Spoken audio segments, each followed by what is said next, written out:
Hello, my name's Pete. I'm the Aussie Bush Cop. In 2012 I retired from the New South Wales Police and moved to beautiful King Island, where I became a homesteader. And I'd like to share with you some of my stories of crime and criminals from the New South Wales bush. But there was my lawnmower. The lawn was half done, and the lawnmower was completely wrecked because he had pushed the lawnmower into the footpath that goes out to the clothesline and had sheared off the blade, which carries the blades. It had just completely broken. G'day everyone. Thanks so much for joining me again. I'm going to start off with a funny story today. When I was at one of my one-man stations, the arrangement is that they have a contractor comes out and mows the lawn for the police station, but there's also part of it that I'm responsible for. So it means that I have to have my own lawnmower and mow the backyard. Anyway, one day when I was out on my day off and I'm mowing the lawn at the back of the police station or at my home, and there was a fellow that I was sort of semi-friendly with. He would walk past and on his way down into town, and he saw me there mowing the grass, and he sort of got my attention and wanted to speak to me. So I stopped the mower and he wanted to, he said, look, if you want, he said, I will mow the grass for you. I thought, oh, that's pretty good. I didn't, mowing the grass is not one of the things I really like doing. So I had a push mower. So we negotiated a price, and he, from the next time on, he had that job. Now, I need to be kind in the way that I described this person, and I expect that this happened a long time ago. This person most likely has passed on by now because he wasn't young. And but he wasn't, let's just say he wasn't about to cure cancer. And so he, from the next time on, he just started mowing my grass, and he was doing a great job. And so when I was working day shift, I would be in and out of my place numerous times every shift, because no matter whether it was my house and the station was under the same roof. So one day my friend came, and let's just call him John, and John was mowing the grass. It was coming up to Christmas. So in the spirit of Christmas, I had a bottle of alcohol, and I thought I'll give him, apart from his wage that week, I'll give him a bottle of alcohol, which I did at the, when he first got there. It would have been most likely hours later, and I came home, pulled into the backyard as I usually did when I had to go to the station. But there was my lawnmower. The lawn was half done, and the lawnmower was completely wrecked because he had pushed the lawnmower into the footpath that goes out to the clothesline and had sheared off the blade, which carries the blades. It had just completely broken. And then I'm starting to think, oh my goodness, what's happened? Like, is there blood? Has he hurt himself? I'm looking everywhere, there's no sign of that. And then the person that looked after him rang me and said, oh, Peter, did you give John a bottle of wine? And I said, yeah, I did. I gave it to him for Christmas. And she said, oh, Peter, you can't do that. He just can't drink. He has a drinking problem. Oh, I felt really bad, and so not only was my mower wrecked, I had then the thing on my conscience about giving an alcoholic a bottle of wine, and what he'd done, he drank the whole thing. Then and there, as soon as I left, I think he just downed the whole bottle. And in in his in drunken state, the lawnmower just got wrecked by driving into the footpath. Anyway, so I had to deal with that. So the next, that was, a lesson learned. Be very, very careful who I give alcohol to. Anyway, the next story happened in a much bigger place, and the police officer that I was working with this day had some information about a fellow who was putting an advertisement in the local newspaper about a business that he ran where he would rent out videos. Now, this is way back in the day when people still had video players and videotapes, and you'd go to the video store and hire a video. And well before anything like a community Facebook page where you might be able to list such things. Anyway, my partner knew that he was renting out videos and possibly selling a bit of marijuana along with the video, renting the videos.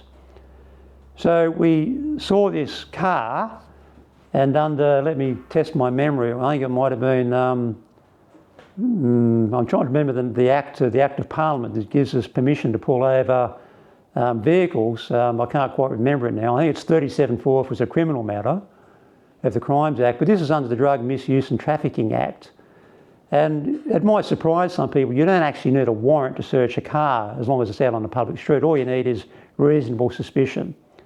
Anyway, we used that power and we searched his car, and inside some of the video cases where the videotape should have been was just sizable packets of marijuana. So we seized that. We also arrested him, because another curious thing about that is you need to take the person into custody in order to weigh the drug. So they've got to be there when you weigh it. So anyway, we did all of that, but then it came to our attention that these videos were unclassified, and they were pornographic videos without a classification. So we made further inquiries with the prosecutor, probably with the DPP, and the DPP required one of us, fortunately it wasn't me, to watch some of these videos to look for you-know-what. Fortunately, there was none of you-know-what in there, but it was unclassified pornographic videos, which is an offence. And so he was subsequently charged with dealing the marijuana and also hiring out unclassified videos.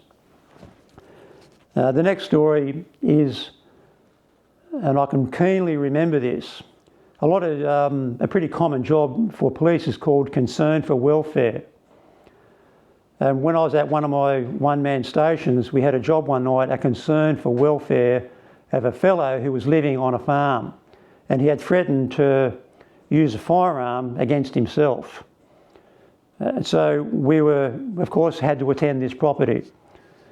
We then, on that particular night, as you might know, a lot of the time I worked alone, but this particular night I had a partner with me, and we got in contact with the head station, and they sent out, from memory, it was 2 detectives to back us up. So they came out, and I got as much information as I could from police radio about the physical location of the house and where the house was on the road, because we're going to be arriving at night. That necessitated us driving down a long driveway to the house from the road. Now that of course makes us absolutely vulnerable to an attack, especially when the person has a rifle. So we had a roadside meeting with these 2 detectives because it was our job. We're in the marked police truck. We're wearing uniform. So I got as much information as I could from the person that rang us. So we then drive in off the road, and we're driving down to the farmhouse, which was a number of probably 300 metres.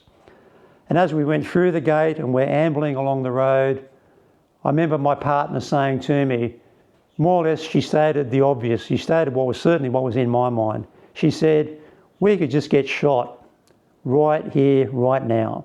Someone could just open fire as we drive down to the house. And when I hear people talk, and they've had big comments on this channel about police corruption and all the rest of it and blah, blah, blah, I think people that make those comments have zero idea of the nature of police. Can you imagine putting yourself at significant risk for someone you don't know, in the ordinary scheme of things, someone you wouldn't even care for, and doing that? And that's what we did. We drove down there.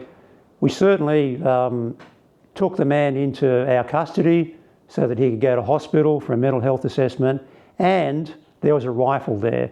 The rifle was leaning up against, he was at the back of his house, and the rifle was leaning up against his water tank. This is the nature of general duties policing.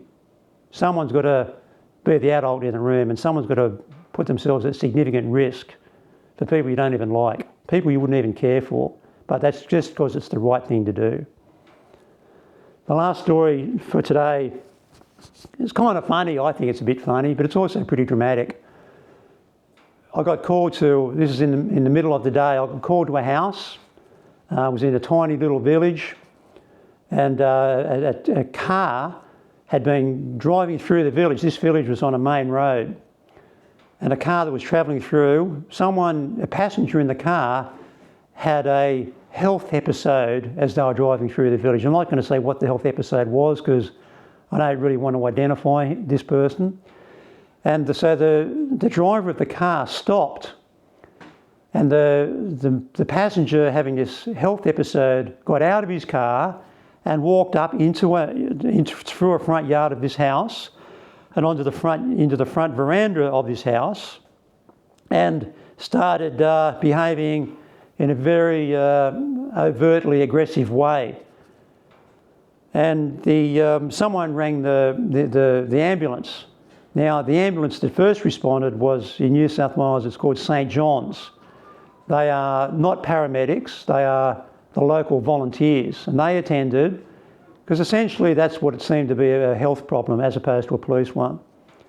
So they attended. They realised that they needed more resources, so they called for the New South Wales paramedics to attend, and they were there when I got there.